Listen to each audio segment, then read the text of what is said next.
Hey everybody, welcome back to part 2 of kombucha. So we are going to begin to make, I am going to begin to make my own kombucha, and that means that I need to start with a SCOBY or a mother. So that's what I'm going to build today. I have never done this before, so I talked with some friends of mine and that have done it, did some research and things like that. So this is very simple to begin the process of this. We need some tea, and around the house I have some really nice English breakfast and green tea, so I'm going to use the black tea to begin with. This is just a nice, really lovely organic tea. Like I said, try to buy all things organic and sustainable for our world. From there is all I've done is I took 3 cups of water and a 1/4 cup of sugar, and I simmered it with 2 tea bags until it became nice and dissolved. Everything started to release the tea and all the things. And then I removed that, put this into this glass jar, and I've let it steep until this is cooled down. So right now this is at about 70 degrees. I'm from here now just going to remove the tea bags, and then we're going to place it in a jar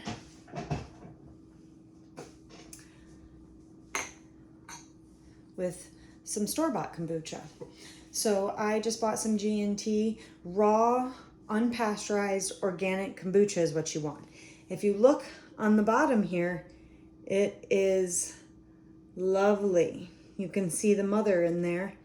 It's a baby mother, but it is very important that we get a lot of that incorporated into here. So I'm going to kind of give it a nice little tilt.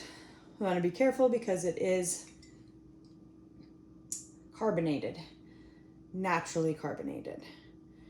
So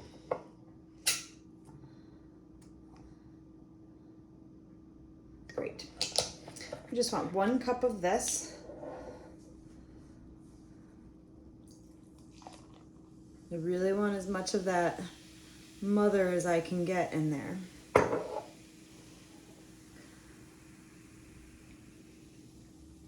Great. And even if you find one that doesn't have a mother in it, it's okay. It will still form as long as it is a raw, unpasteurized kombucha. And I forgot, so I actually cut this recipe in half, so I don't want a full cup. I only want a 1/2 cup. So I'm gonna remeasure this just really quick. I'm gonna try to swirl it around. Okay.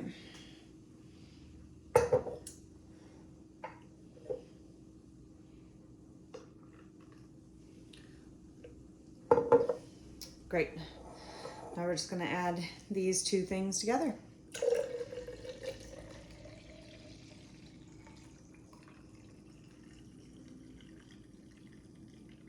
Perfect.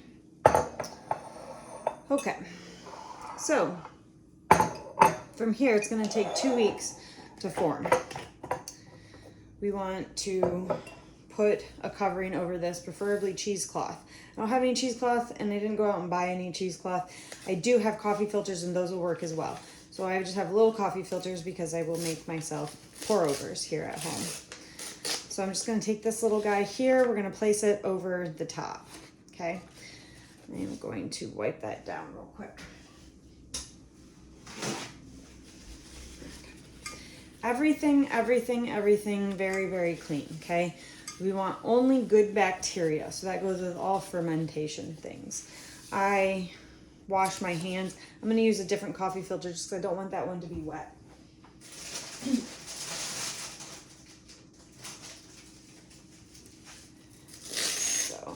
Go. Great. Just gonna put that over the top here. I save rubber bands that come on broccoli and all the things that all the produce you buy at the store. And that's what I've got. So we're gonna put this on here. I will probably replace this with the cheesecloth because it is better. But for now, this will work. We are going to put it in the cupboard up here.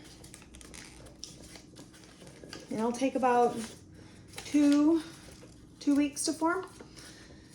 So this way, it's still breathable. So So the air can still come in and out of there. Bugs might form. Bugs love this. I mean, gnats love this, fruit flies love it. It's everything that they want. It's going to start to bubble and it's going to start to do all of these crazy things. As long as there is no green or black mold or anything like that growing, you're really good to let it go. You can open it up and smell it. It should have a very tart, sour, sweet smell to it. It should be kind of pungent, but it shouldn't put you off. So if you smell it and it puts you off and you don't feel like it's right, I would just throw it away and start over again. So we really don't want to take any chances when we are doing any kind of fermentation. So that's pretty much it. I'm going to put it in a cool, I say cool, but room temperature, so 70 degree, dark environment, which is just going to be up in my cupboard up here. So if you really want it out of the sunlight will prevent the mother from growing, will prevent the SCOBY from growing.